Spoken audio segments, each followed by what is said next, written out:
বন্ধুরা, শুভ চতুর্থীর good morning. আজকে আমরা চতুর্থীতে সাউথ প্রত্যেক বছরের মতো সাউথ বেড়াতে যাচ্ছি। সাউথের ঠাকুরগুলো দেখব।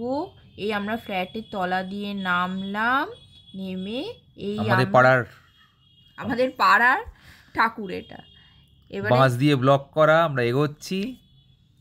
তারপর আমরা এগোতে এগোতে মুদিয়ালি পৌঁছলাম, পৌঁছে যাচ্ছি। মুদিয়ালির ঠাকুর আমরা চলে এসেছি প্যান্ডেলের ভিতরে। তোমরা দেখো মুদিয়ালির ডেকোরেশন প্রত্যেক বছরের মতন এবছরও খুব সুন্দর ডেকোরেশন করা হয়েছে। প্রতিমা তো অসাধারণ প্রত্যেক বছরের মতনই, তবে কম বাজেটের পুজো এবারে দেখলে সমস্ত জায়গায় বোঝা যাচ্ছে, কারণ বেশি খরচা করা হয়নি, খুব বাজেটটা সীমিত রেখেই করা হয়েছে। এটা আমরা চলে এসেছি এখন শিব মন্দিরে। শিব মন্দিরেরও বাজেট কম দেখে বোঝাই যাচ্ছে। তবে আমার মতে জাঁকজমকপূর্ণ পুজো না করার থেকে এই ধরনের পুজোগুলো করাই আমার মনে হয় ভালো, কারণ আসল উদ্দেশ্য তো মাতৃ আরাধনা। তো যাই হোক, তোমরা ভিতরটা দেখো। শিব মন্দিরের ভিতরে কাঁচা মাটি দিয়ে কাজ করা হয়েছে, আর উপরে মনে হয় কিছু খড় ধান বিভিন্ন রকম জিনিস দেখলাম, চালের কিছু বস্তা আছে, সেই সব দিয়ে ডেকোরেশন করা হয়েছে। এবারে আমরা যাচ্ছি সেবক সংঘ। সেবক সংঘ তো দেখতেই পাচ্ছ, এই ধরনের পুজোই প্রত্যেক বছর করা হয়, তবে এবছর আরও কম বাজেট মনে হচ্ছে। আমার এই পুজোগুলো দেখে এবছর খুব ভালো লেগেছে, আর ভিড় কমের মধ্যে আমরা ঘুরতে পেরেছি, সেটা খুবই ভালো লেগেছে। একটু ভুড়ি ভোজন করা হবে, এবারে চলে আসা হয়েছে প্রচণ্ড, কিন্তু খাবার ফুটেজটা পুরোপুরি নেই, ওটা রিলসে ছাড়া হবে, তোমরা দেখতে পাবে। এবার আমরা নেক্সট হাঁটতে শুরু করেছি ভুড়ি ভোজন করার পর, যাচ্ছি এখন দেশপ্রিয় পার্কের দিকে। দেশপ্রিয় পার্কের দিকে যাচ্ছি, আমার মনে হয় বাদামতলা আসার সঙ্গে আগে দেখা হবে। সরি বাদামতলা আসার সঙ্গে দিকে যাচ্ছি। তারপর আমাদের পাশে ছিল 66 পল্লী। এই দেখো তোমরা, বাদামতলা আসার সংঘ টিনের ওপর কাজ করা হয়েছে। এই নো ডাউট বলতে গেলে এই পুজোটা আমার খুব একটা ভালো লাগেনি। এবার আমরা আস্তে আস্তে হেঁটে হেঁটে চলে যাচ্ছি 66 পল্লীর দিকে। 66 পল্লীর পুজোটা প্যান্ডেলটা সানরাইজের থিমের ওপর করা হয়েছে। আমার যতদূর মনে হয় পুরো সানরাইজ স্পন্সর করেছে পুজোটা। আর এখানে চারদিকে সানরাইজের মশলার বড় বড় বক্স দেখা যাচ্ছে। আমি আর বাবু মিনে তো প্ল্যান করেছিলাম কিছু মশলা নিয়ে আসা হবে, বেশ বছর খানেকের জন্য মশলা আমরা স্টোর করে নেবো সানরাইজের।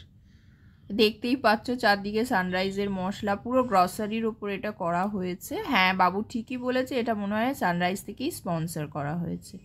যাই হোক, ভালোই লেগেছে পুজোটা। দেখেছো তোমরা, রাজ্যে সব বউরা ছবি এঁকেছে, সেখানেও সানরাইজের মশলার অ্যাড দেওয়া হয়েছে।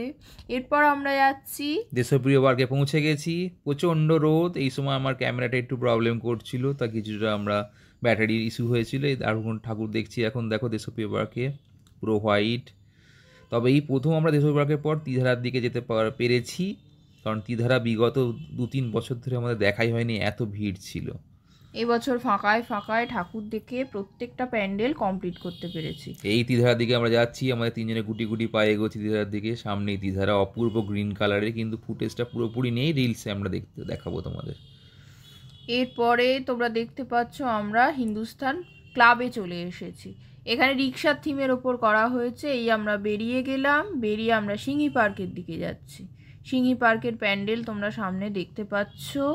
এখানেও বেশ কম বাজেটের পুজো, যেটা আমার এবছর খুব ভালো লেগেছে দেখে। এইবার আমরা হিন্দুস্তান পার্কে চলে এসেছি। এখানে খুব ভিড় ছিল।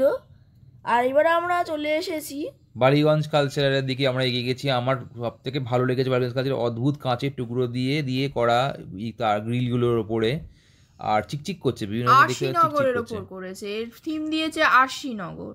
তোমরা দেখে আসতে পারো বন্ধুরা, খুবই ভালো লেগেছে এটা দেখে। আর সব থেকে বেশিক্ষণ আমরা তুলেওছি, এখানে প্রচুর সেলফি তুলেছি। এবারে আমরা শেষের দিকে চলে এসেছি, আজকের মতো এখানেই আমরা শেষ করলাম।